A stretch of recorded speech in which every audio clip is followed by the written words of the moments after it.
let's just go ahead. So anyway, thank you very much for the invitation. And I'm sorry about my delay. I didn't appreciate that we're in a different time zone. I just assume everybody's West Coast. We're very West Coast centric here. Sorry about that.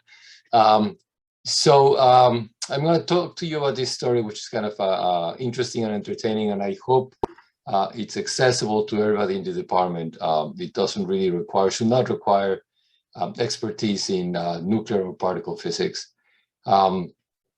And this kind of a little figure here, which looks like a spy, well, this will become clear momentarily. So let me just get on with it. And please feel free to interrupt, although I cannot see you, interrupt if you have any questions. And if you're shy about this, we can go to questions at the end. Let me remind you that protons and neutrons are made of quarks. There's these up quarks and down quarks. And then the rest of the matter, that's the everyday common matter, consists of these building blocks and the electron, which everybody's familiar with. I don't think I have to explain anything about it. And the neutrino that many of you might have forgotten about, but it's actually fairly common because, you know, things are, radioactivity is around us, and every time there's a radioactive decay, a neutrino is produced. But other than that, these 4 building blocks are it for most of what we come across on everyday life. Now, these things experience forces, and the fundamental forces are these electromagnetic, weak, strong gravitational forces that you are familiar with, particularly the electromagnetic and gravitational. All of you are familiar with. The weak, I may remind you, is the force responsible for radioactivity or beta decay. I'll go back to that in a minute. And then the strong force, which binds the quarks together, is inside protons and neutrons. So, you know, everything we know in particle physics can be summarized in this little chart here. Well, this chart and an equation in the next slide, which shows you on the left side here, on the left column, the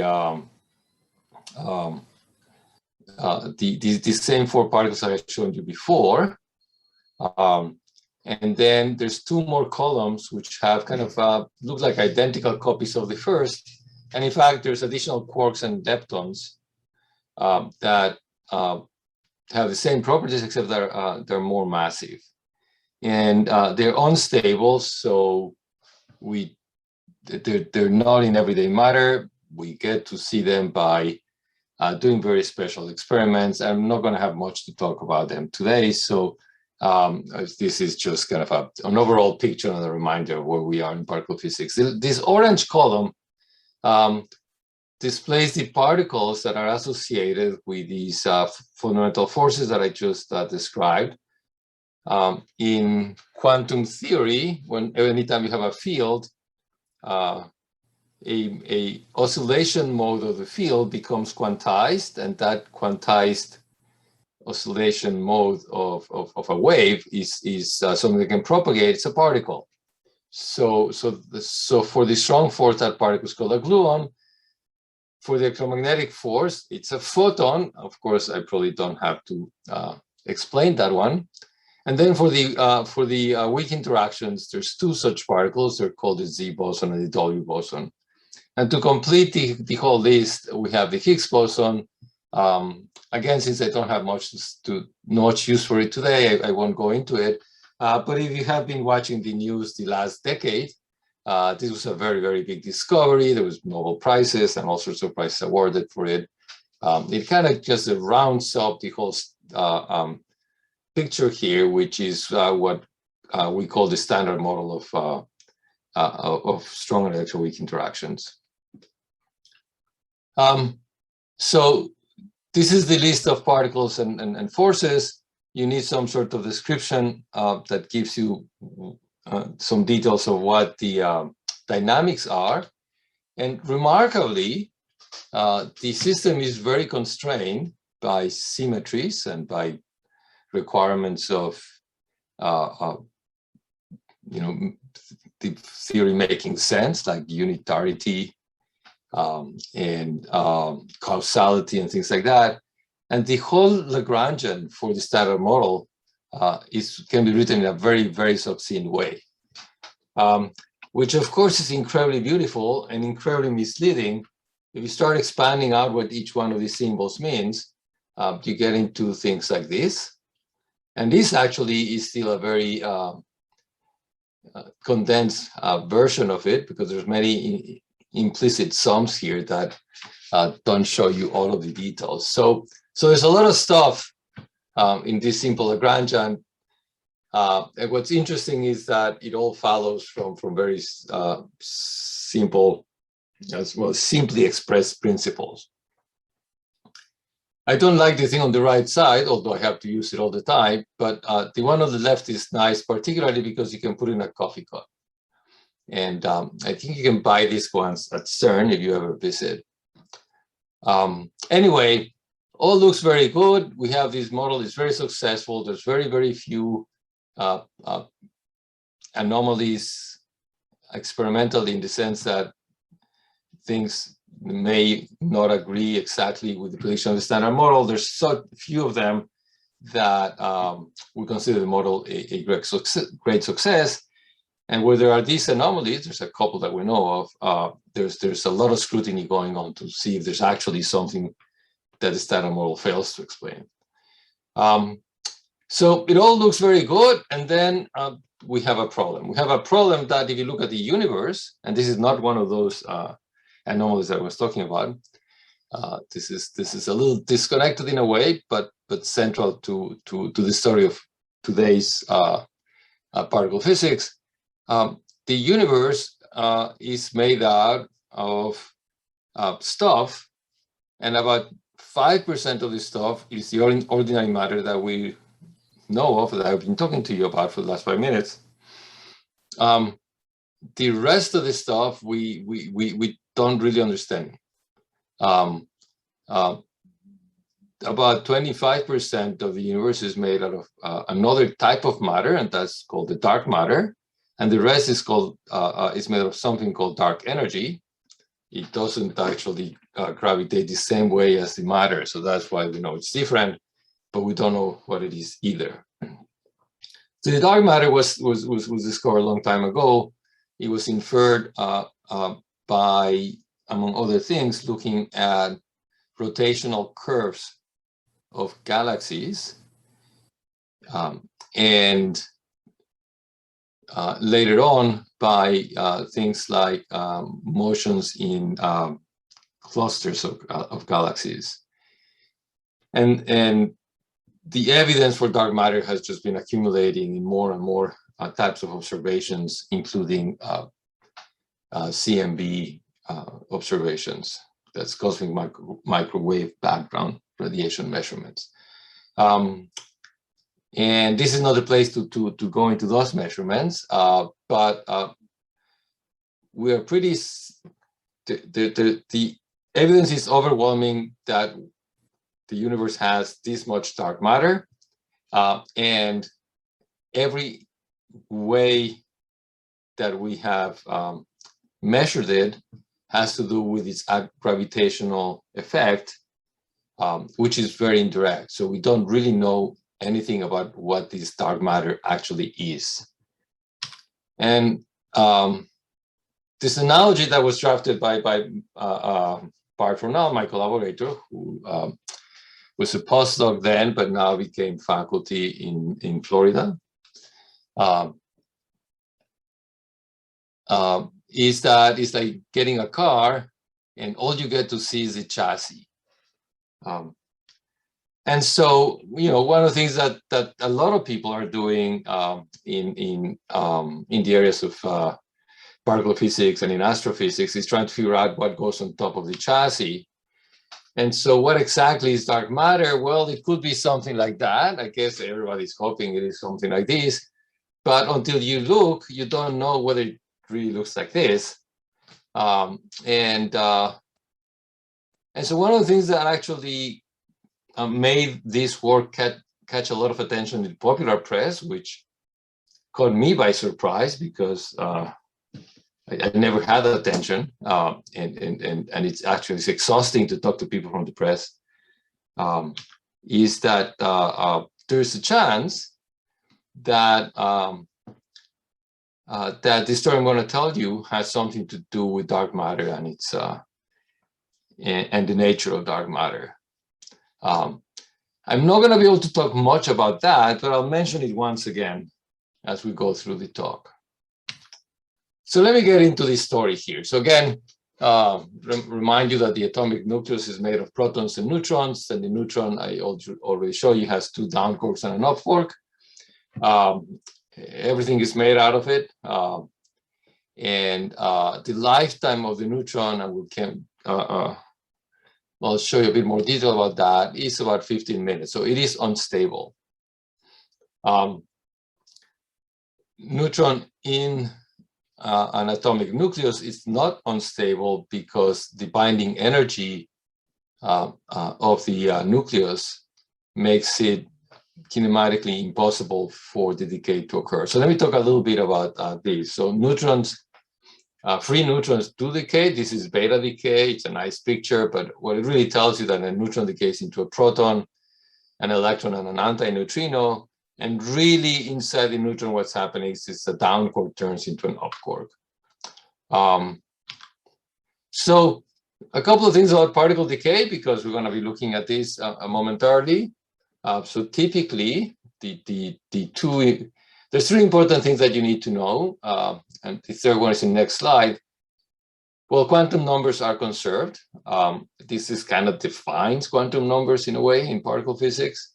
If they're not conserved, then there's no point in talking about them.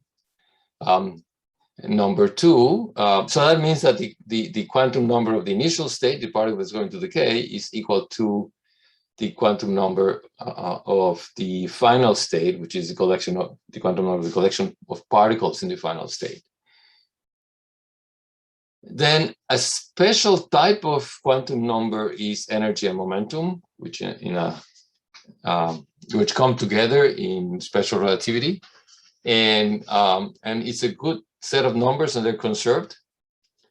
And so conservation of momentum says that a particle has to decay into at least 2 particles. It cannot decay into just one other particle. And the reason for that is if you're in the rest frame of the decaying particle, the total momentum is 0. And if you decay to another particle, if it has smaller mass, it has to have some kinetic energy, which means it has to move. But if it is moving, it carries momentum, but the momentum has to be 0 by conservation of momentum. But if you have 2 particles in the final state, then of course they can go back to back, and the total momentum can still be 0. So it has to decay to at least 2 particles. And then also by conservation of energy, the sum of the final state particle masses has to be smaller than the initial particle mass. Because remember, ME equal mc squared, the energy of the initial state in the rest frame is just equal to the mass of the particle times c squared. And then the final state energy is the sum of the energies of the individual particles that are flying out. They had to add up to the mass of the decaying particle by this argument, and then each one of those energies, of course, is larger than the mass of the particle associated with the energy of the particles. So the sum of the final state particle masses is smaller than the initial particle mass. The other bit of information is something that you learned in kindergarten, but I'm going to remind you nevertheless. The rate of decay of a nucleus or a particle in general is proportional to, so if you have a number n of particles and you have how are they going to decay away over time, the decay rate is proportional to the number of particles. And lambda here can be interpreted, if you want, as the probability per unit time that a particle decays. So if you solve this equation, of course, you get an exponential, and the exponential is plotted here as a function of the number of particles plotted as a function of time. And you can see there's a characteristic time. That characteristic time is given by lambda, or 1 over lambda. So we call it the lifetime. And here's on the left bottom, defined as tau, the lifetime of the particle is 1 over lambda. So I hope this is all review. And let me get you now with the heart of this story. So there's 2 sets of measurements of neutron lifetime historically, at least going back to 1990, or there's stuff before that. By 2 sets, I mean 2 different techniques for making these measurements. In red is what we call the beam method, and in blue, or the results from using this beam method, and in blue is the results of what we call the bottle method. I'm going to explain the 2 methods momentarily, but I want to tell you what the puzzle is, what the anomaly is in this case. If you average the beam result, you get a different number than if you average the bottle result. And you can see that in the plot, the averages are these bands that go across horizontally. And the numbers are there. You know, it's as I say, it's about 15 minutes. Now, this is much more precise, of course. But what's really important here is that the discrepancy between the sets of measurements is 4 sigma. So that tells you how significant it is. And we're going to have to use later on, when we try to understand things, the magnitude of the discrepancy, which is about 1%. So it's 8 seconds out of 880, it's about 1%. A couple of more comments before I tell you what these type of experiments are. Each dot here corresponds to a result of an experiment, but they're not all the same experiment done many times. There's many different collaborations doing the experiment. So it's different sets of people with different sets of systematics, with different analysis, and so on. And the second comment that I wanted to make before I move on is that this result on the bottom right, the last one to the right, which is labeled the new Unc Tau result, that was the experiment that the result came out. That was what launched Bart and I to look into this more seriously, because as I explained momentarily, everybody was expecting this experiment, which is done differently than the previous ones, to resolve this puzzle and to give a number that everybody hoped was going to be consistent with the beam experiments, but that did not happen. So what are these experiments? The bottle experiments are actually incredibly cute and surprising in many ways. Really, what you do is you take neutrons and you put them in a bottle. I mean, literally, you take a bottle made of metal and you pour neutrons in. And I can tell you, if you're curious, we can go into that later. And I'm not an expert, but I know a little bit how you do that with ultra cold neutrons. And then you wait for a while, and since you know it takes about 15 minutes for these things to decay, then you just take the bottle and you turn it upside down so that you let some neutrons out of the bottle and let gravity push them down into a counter, and then you can, of course, flip the bottle again, and then toss some more neutrons out and keep doing that. Or you can just do the experiment many times and kind of empty the bottle after different periods of time. And if you know very well how many neutrons you put in there to begin with, you can then trace out this curve. So that's the idea. The idea is take a bottle, fill it up with neutrons, and let the neutrons out of the bottle at specific periods, and count how many neutrons are left, basically. Very simple idea. It's hard to do these experiments, but people can do them. What's surprising to me about it when I first heard about it is that how do you actually keep neutrons in a bottle, right? I mean, you keep milk in your milk carton, but you don't think of keeping, elementary particles in in a container. You think they would just go every which way. So first of all, what you have to do is you have to make them very, very, very cold, meaning their kinetic energy is so small that if you put them in a container where for some reason they bounce off the walls, they're not really like in a gas state where they're just going to evaporate out. So they have to be very cold. But the thing that is remarkable is that they do bounce off the walls of the container. And you can think about it, this is nice, very basic physics. You can think about it in terms of the wavelength of a particle, just the de Broglie wavelength of a particle that is moving very, very, very slowly becomes very long. And once it gets longer than several interatomic distances, when in interatomic I'm referring to the atoms making up the walls of the container. They don't see a single atom. These neutrons are seeing a collection of atoms that are providing a collective potential, if you want. Very much like a photon will see a collection of atoms seeing the surface of a mirror, if you want.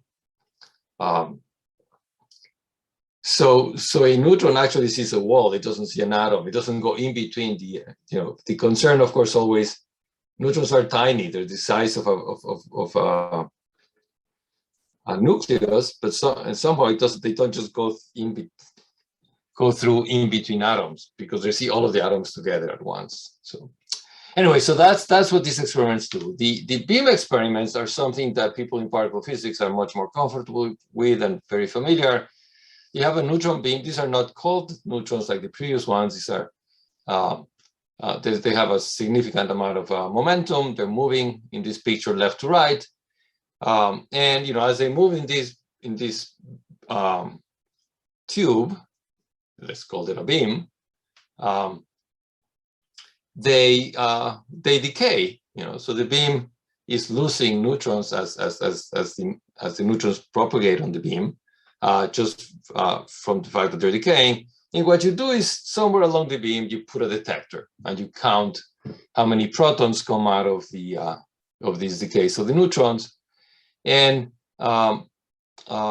that gives you a way to infer the lifetime. You don't trace out the exponential like we did before. You're sitting at one point and measuring the decay rate, so the fraction of neutrons that are decaying at that point per unit time, which is precisely like measuring the slope of the curve. But the slope of the curve actually, if you look at the equation here on the right, I don't know if you can see my pointer, but in the equation on the right, you can get this quantity lambda, which is the inverse of the lifetime, if you take the decay rate and divide by the total number of neutrons. So what you need to do is count the number of protons per unit time on the one hand, and on the other hand, you have to know the beam intensity very well, so you know what to divide by. So those are the two measurements, the two styles of measurements. I already told you that we have a problem because we expect these two to be the same numbers. These numbers are intrinsic properties of the neutrons, so they cannot be different if you measure them in different experiments. And yet we see this discrepancy. So our idea was, when we saw this well, since people have been trying to find systematic experimental reasons for the discrepancy for years and years, they cannot find one. And then this last experiment, by the way, that I was referred to, this Unc Tau experiment. The big difference with that one was that one of the systematics that people were concerned about with the bottle experiment is that maybe they know that some fraction of the neutrons actually do get sucked into the walls, and you have to correct for that. And maybe that correction, everybody has been doing it incorrectly, and we don't really know how to do it. And what they did is they actually managed to make a magnetic bottle where the neutrons actually don't ever touch the walls. And it gave a result, as you saw, that was even more dramatic in disagreement with the beam experiments. So that was the end of that puzzle, and I mean, of that hypothesis that it was the absorption of the walls, and now the puzzle became very real. So we decided, okay, let's try to see if we can explain this with new physics. Maybe there's some modification to the fundamental laws of physics that can explain the difference between these results. And at the very least, by doing this exercise, even if you're convinced that this is going to be just an experimental problem, we have actually managed to get people to do other experiments that they hadn't thought to do. And maybe if it is an experimental issue, this kind of effort will lead us into understanding what's happening. But there's, of course, a chance that it is new physics, and that would be, of course, very, very exciting.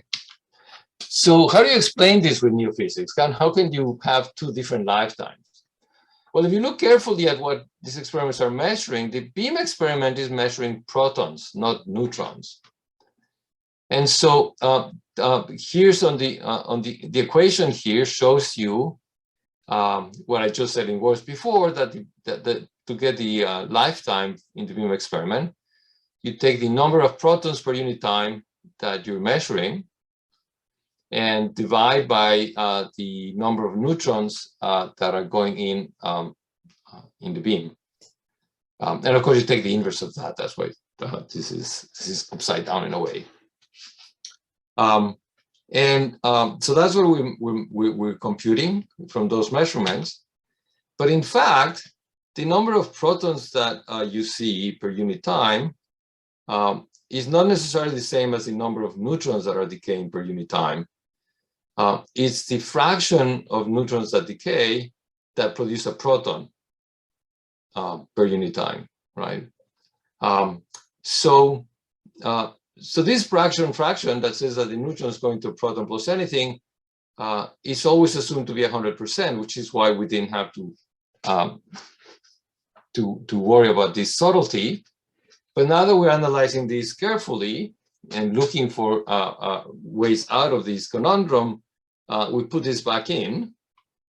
That was, by the way, I think our major contribution. But notice that this factor in blue is the actual lifetime. And so you can write down that the lifetime measured by the beam is the actual lifetime, which is what the bottle would have measured, divided by the branching fraction for the neutron to become a proton. So the fraction of times that the neutron produces a proton in decay. And at the very least, the first thing that you see is that since that branching fraction is never larger than 100%, the lifetime measured by the beam has to be greater or equal than that measured by the bottle experiment. So that's the right direction. And so we wrote this paper that says, well, let that branching fraction be 99%. And that 1% difference is the 1% I mentioned before in the discrepancy between the lifetimes. That explains the discrepancy. Of course, what is the other 1%? Well, it's the neutron decaying to something which does not have a proton. So they can think of several possibilities, just list them. It could go into other standard monoparticles other than the proton somehow. that doesn't work. I'll mention later why. But the other possibility is then that it produces some new kind of particle, a dark particle, otherwise we would know about it. By dark, I mean it doesn't have electromagnetic interactions. And then, because it has to have these two particles in the final state, that dark particle could be accompanied with standard model particles or just with other dark particles. So those are the two other possibilities that I listed. And I'll go back to that. But before you go very far, you notice that the partial lifetime for the decay into this dark stuff is 1 day. Just take 15 minutes, divide by 1%, and you get a day. And that's relevant. I'll come back to that momentarily.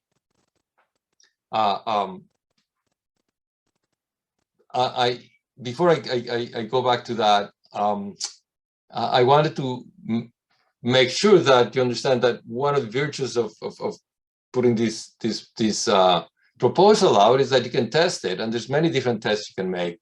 But the most obvious is that you can take the beam experiment or the bottle experiment and do what the other type of experiment does. So do everything in one place. So for example, for the beam experiment, you can imagine making the measurement along the beam several places, or a much longer type of detector if you want, and then measure the lifetime by the exponential decay of the number of protons along the experimental axis. So that's one thing that people are actually thinking about doing, which is very nice.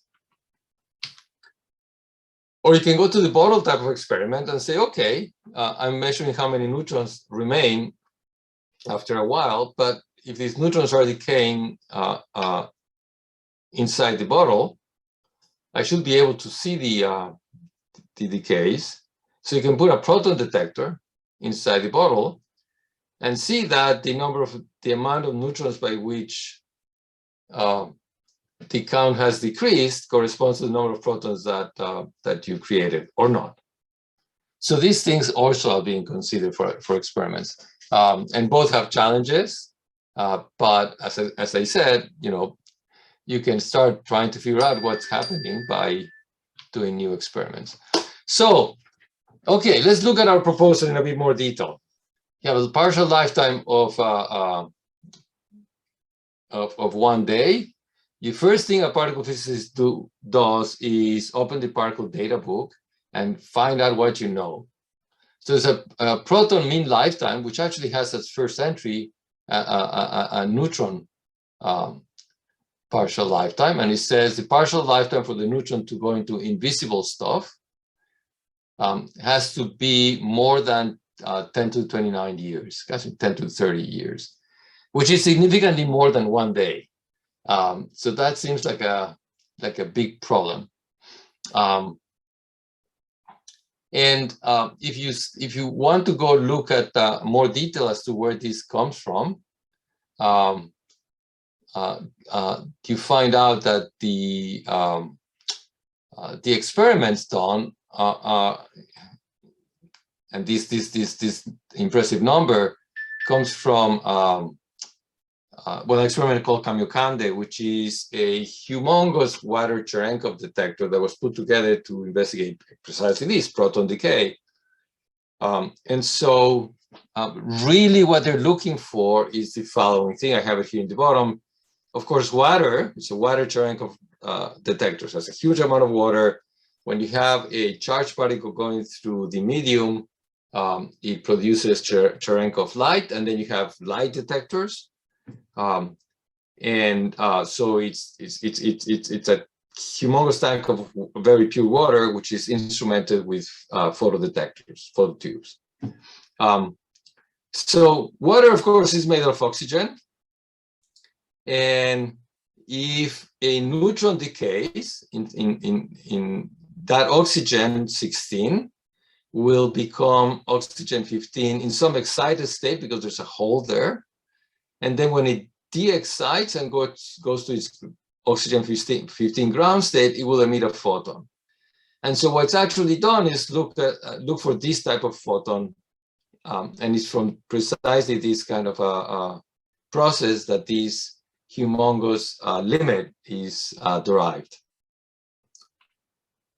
So how can we get around this problem that we need a decay of the neutron? If the neutron really decays, into a dark particle, how can we avoid this constraint? Well, one way to do it is by having the decay not be allowed just kinematically. So I'm going to do this not with oxygen, but with beryllium, because you get a stronger bound. But it's the same idea. So beryllium-9 could, in principle, have a neutron decay into some dark stuff, this final state F, which is dark, and then a beryllium-8, which is just the same nucleus with one less neutron. Now, this plot here at the bottom shows you in the vertical line is energy. Remember, mass is energy.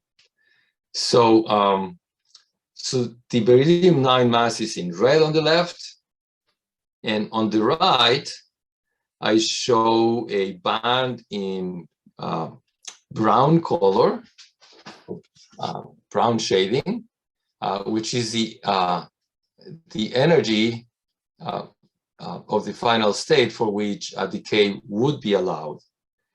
Then anything above that would have higher energy than the initial state, and then the decay would not be allowed. If the mass of the final state were, above that red dotted line.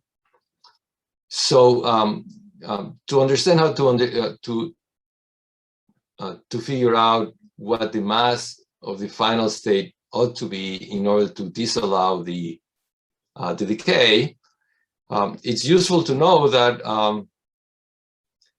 if you take a neutron out of beryllium-9, you end up with beryllium-8 plus a neutron, which is indicated in this blue line across. The mass of beryllium-8 plus the mass of the neutron is indicated by that. But I put them actually above beryllium-9 by an amount that I of 1.664 MeV. This is called the neutron separation energy of beryllium-9, and it's actually something that is very well measured, and it's actually precisely this distance. That's why I put it up there, because it's known and it's very well measured. So the final state that we want doesn't have a neutron, but instead of that has a final state F with mass mf. So you replace the neutron by mf, this blue line can move down to say where the black line is, which corresponds to the mass of beryllium-8 plus this final state mass. And what we want to do is we want to say, no, that black line should be actually above the red dotted line. So you can see how you can put a bound now very straightforwardly, that sum of two masses has to be smaller than the beryllium-9 mass, and therefore it's just this statement that this mass of the final state should be bigger than the neutron mass minus the separation energy. Anyway, that was a mouthful, but you hopefully understand the idea. That gives you this constraint that the mass of the final state has to be above 937.9 MeV.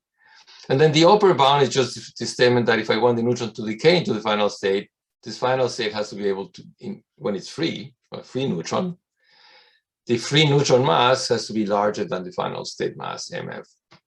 So this, the mass of this final state, dark particle or particles, is constrained to be in a very narrow region, which is very nice because it gives an idea of how to search for it. So provided, the bottom line is provided the mass in that region, all stable nuclei are stable. This is the most stringent constraint comes from beryllium. It turns out, some people pointed out later, that if instead of having beryllium-9 decay into beryllium-8, you have it decay into 2 helium nuclei, the constraint you get is a little bit better. There's this 92 instead of, let me flip back and forth, oops, the 00 became 92. But for our purposes, this is good enough. Okay. So how about dark matter? Let me come back to dark matter for a second, and I'll probably won't be able to talk much about it after this. So I like this. The missing neutrons may lead a secret life as dark matter, because really our neutrons are turning into dark stuff. And this is a quote from a Scientific American article that came explaining some of our work. And this is why we put this thing in the front cover, because I don't know, thinking of neutrons as leading secret lives seems like it gives this vision of neutrons as spies, which I kind of like. Anyway, so for dark matter, for these particles to be dark matter, they should be around. They shouldn't decay, at least not within the age of the universe. So let's just say that they're stable, and that means that since they have in many ways they look a lot like neutrons. In fact, since a neutron can decay into a dark particle, then the dark particle can you can reverse the reaction. You become a virtual neutron, which can then beta decay. So you want to make sure that the dark particle is stable against decay to proton, electron, neutrino. That's like a beta decay. And it's easy to do this by requiring that the mass of the dark particle be just smaller than that of the electron and proton together. The neutrino, of course, is massless for effectively. So this is the number. And interestingly, this number is exactly halfway between the range that I had shown you in a slide ago. So that range had as the bottom and these 93.7.993, and at the top end it was the mass of the neutron, which is 939 something. So the bottom half of that range, very much, corresponds to masses where the dark particle would be stable. Okay. So that's a real possibility, and there's models that you can actually construct where you get the correct abundance of dark matter of this type in the universe. But again, I can't get into that story right now because in itself is so extensive. So we have this very general picture. The question now is, can you actually give me a specific model of this? Can you actually produce a complete mathematical model that gives me this specific decay, predicts rates, and so on? And one of the important considerations, of course, is that once you have a model, then you might have other ways of testing it and testing the hypothesis beyond the very basic idea. So the answer, of course, is that my computer is stuck. I don't know what. Okay. That yes, we can produce models, and I'll talk a little bit about them. I'll talk about two scenarios. One in which, remember I said you could have a dark particle and a standard model particle in the final state. So I'm going to have a photon as this standard model particle. And in scenario two, I'm going to consider just the final state having two dark particles. And there's other scenarios that I'm not going to talk about, like having, for example, electron-positron pair in the final state. Okay, so this case one of having a dark particle and a photon in the final state.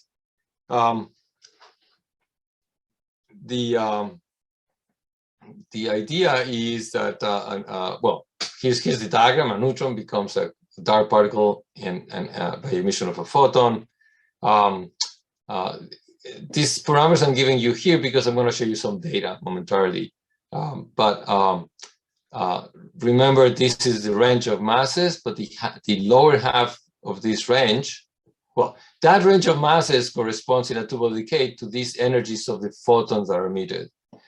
The smaller the mass of the dark particle, the higher the energy of the photons. So this lower end of mass corresponds to 1.664 MeV, which is the separation energy of the neutron, if you remember, from beryllium. And the lower half of that dark mass range of masses corresponds to where it could be a dark matter case. And of course, that corresponds to the upper half of the photon energy range. So keep that in mind because I'm going to show you some data in a couple of slides. So to get a model that does this, you have to remember that neutrons do couple to photons. There's a magnetic moment coupling.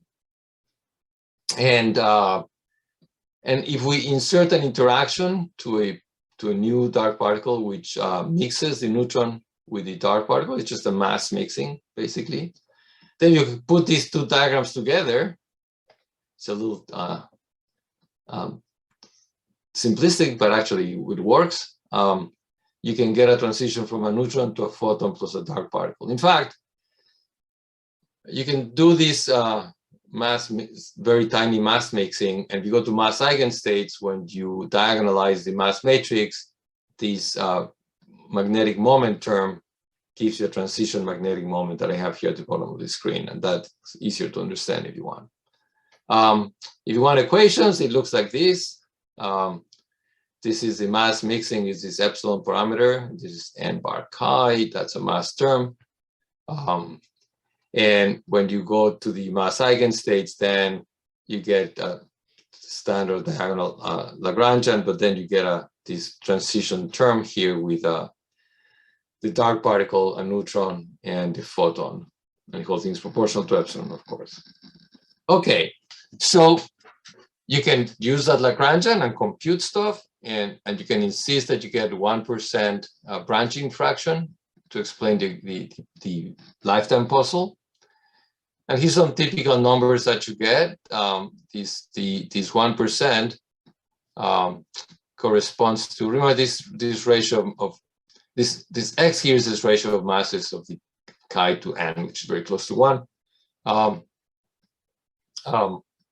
And this epsilon parameter, which tells you how much these things mix, is really tiny. So of the order of 10 to the minus 13 in order to give the correct experimental result. So this epsilon being very tiny actually means that there's a huge mass scale for the new physics. It's very, very short distance interaction, which is why it has escaped other type of direct detection. So this works, but it's a very phenomenological approach because it has neutrons and whatnot. If you want to write this in terms of something more fundamental, we can do that too. And this I'm not gonna go through the equation. I just want to show you the picture. But the cognoscenti can actually pay some attention to the equations. Here's the quarks making up the neutron. The photon that will come out can come out of any of these charged particles. I don't have to worry about it. So this model has this one additional new particle, which is responsible for the interaction between this dark state and the quarks. And this is a particle that is often found in the literature in particle physics called a diquark because it's a scalar particle, meaning it has spin 0 and couples to two quarks. That's why it's called a diquark. So it has the same quantum number as a pair of quarks, which in this case corresponds to the quantum number of the anti-d quark. So you can actually also get to pair up with an anti-d quark to produce a completely neutral particle. So this is all you need. It's remarkably simple. And if this particle is very, very heavy, then that epsilon parameter that I had in the previous slide can be very tiny. So making that particle very heavy makes the interaction very short distance and has escape detection. So our estimate for the mass of that particle is 400 TeV, tera electron volts, which is a huge scale. It's 400,000 times the mass of the proton. Although if some of these, so there's some dimensional couplings here that come with the with these 5 particle couples to quarks. Oops. If those numbers are, those couplings are very small, then this mass could be decreased accordingly. So let me not bore you with this because I'm going to run out of time. But we can look at the LHC for signatures of this. This is done generically because people look for these diquarks anyway. And the bottom line is that we haven't found these diquarks, but the bound on the mass is about around 1 TeV. And you know, so between 1 and 400 TeV, there's still a lot of room left. But you know, there could be a chance that it's not 400 TeV, but as I said, 4, 5, or 10 TeV, depending on what those parameters are. So keep looking. So one thing you can do is then say, can I look for the photon in the decay of the neutron? And you know, as soon as our paper come out, we got a phone call from Los Alamos saying, we want to measure this. We're going to take one of our bottle experiments, which was actually not functioning anymore, but they recommissioned it within a week. That was remarkable to us because in particle physics, everything takes, the scale of time is 20 years, not 1 week. And they put cold neutrons into it, but they also put together, they went down to the basement, dusted out some equipment, and put together a proton detector and stick that inside their bottle, a photon detector, sorry. And so this is the result of the experiment. They were only sensitive to energies in this range, which is actually almost identical to the range of energies that corresponds to the dark particle being a dark matter candidate. So, you know, guaranteeing stability of that particle. And they put they excluded that decay at the 2 sigma level, 2.2 sigma. You can also, by the way, look for electron-positron pairs. It's not much more difficult. We don't have very good theory of that for that anyway, but you can put a much stronger exclusion for that case. So the experiments are there. They're ongoing. It would be nice to have a stronger than 2.2 sigma exclusion. It would be nice to extend it to lower energies. But as soon as you start asking for things like that, you start asking for much more work, and that's where we are. Let me just show you very briefly that we can also do models where the decays are into just completely dark particles. This looks actually very much like the previous model, except that the dark particle we created can be a virtual particle, say massive, which then decays into 2 other dark particles. So we've investigated these 2. It's harder to try to get to it directly experimentally, but it's a real possibility.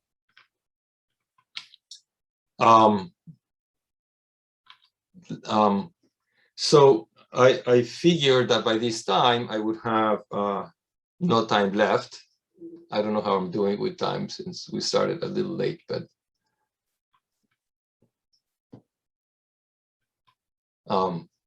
let me so there's a lot of other things that take more time if you want. Okay, let me take a couple of minutes to describe these. I said I really wanted to talk about this one other topic, and I'll leave the other ones for another time or questions. I have some backup slides if anybody has questions.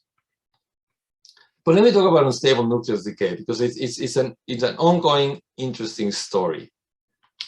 So we already saw that that the nucleus that we needed to impose the constraint on this hypothesis that the mass of the final state was in this particular range, so that stable nuclei remain stable. Otherwise, the hypothesis would not be viable. But this number here was this separation energy that we talked about. There's nuclei. We took beryllium because it had the smallest separation energy, making this interval most restrictive. But there's other nuclei that have even smaller separation energies. It's just that they are unstable. And of course, we don't have to worry about instability, making unstable and unstable nuclei. But we can ask then, can we find decays of those unstable nuclei into dark particles? So instead of just having the neutron decay to dark particles and none of the nuclei, we actually can look at the unstable nuclei having some fraction of their time decay into these dark channels. So so you can see what the kinematics is. I can take you through the algebra very quickly. This final state on the right-hand side has a mass m for the nucleus and mf for the dark state.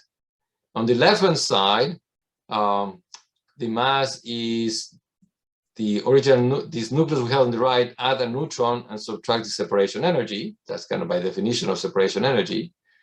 And we want to allow this thing because we want to see if we can find a decay into dark stuff. So there's the inequality. And then from that, you get the bottom line, which has that the final state should have an energy below the neutron take away the separation energy. So now there's a window there in which stable nuclei continue to be stable, whereas unstable nuclei can in fact decay in a dark way. And so when we realized this, Bart and I said, okay, we're not nuclear physicists, but we can look at tables of these numbers, separation energies. And we found that lithium, 11 lithium, has a fairly small number, 0.396. So you could in fact have lithium 11 go to lithium 10 plus a dark particle. And then lithium 10 actually is unstable. It produces a neutron and lithium 9. And we proposed that maybe this could be looked at, but of course we don't know how difficult these things are. And soon after we did this, there was a paper that came out by Pfitzner and Riesiger that said, no, a better way to do this is to use beryllium 11. So beryllium 11 can decay to beryllium 10 plus this dark particle or dark particles. And there's a reason why, here's the separation energy, by the way, is 0.5, which is a little bigger than 0.4, but not that much. And what they found that was really interesting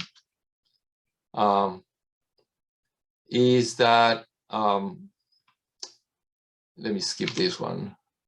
Well, yeah, let me explain this a little bit. So beryllium 11 does decay, it's unstable, and 3% of the time it goes to lithium 7. Here it's not interesting to us. Most of the time it just beta decays to boron.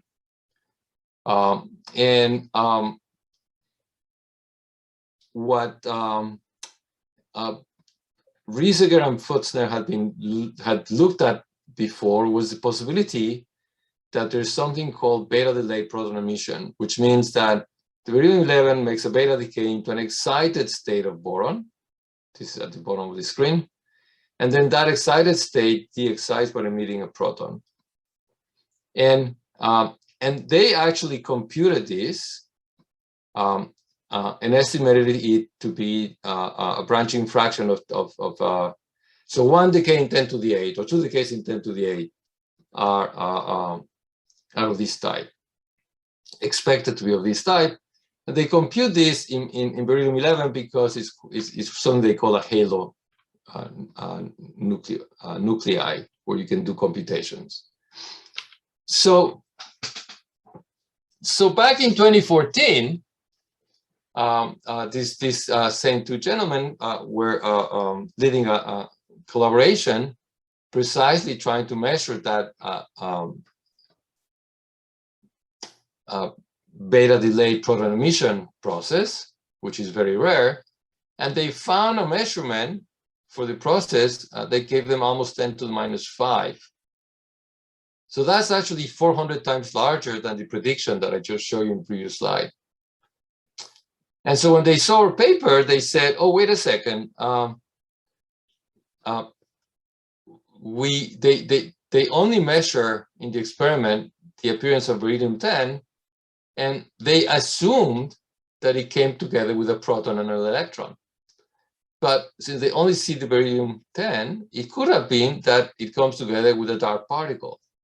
And the right side plot here on the bottom shows their calculation of the branching function as a function of the mass of this dark particle. And this rate, this 10 to the minus 5 branching fraction corresponds to a mass of the dark particle that is in the range that things could work, because it could be it doesn't make stable nuclei unstable, and in fact it's actually so heavy that it wouldn't be stable itself. So maybe it's not the dark matter. If it's a couple of particles, then it could still be the dark matter. So this was very exciting. There is a alternative that they also proposed in 2014 when they didn't know about this dark proposal, that there's a new resonance that is unknown of in Barium-10, in Boron-10, that would be very, very narrow, that would allow that would allow amplification of the decay rate by a factor of 400, and that's that was a possibility, but of course nobody has found that resonance. So it's a puzzle. The resonance would lie there. Those are the resonances that are known, but it's not seen yet. So the question then becomes, are there protons in those experiments that looked at Beryllium-11 decays? And you can actually try to go back and do the experiment and look for protons. And so this is a great idea. And then they actually did that. They went back and tried to look for protons. There's two sets of experiments, some at Triumph and some at CERN. And the one at CERN is the one in which these gentlemen that I just mentioned, Pfister and Rieseger, are involved in. And the other one is at Triumph. Their measurement at Triumph was reported to give a result consistent with the, so they see the proton now, and they get something consistent with this 8 times 10 to the minus 6. And so maybe there's a new narrow resonance. There's some theories that say that that it should be there.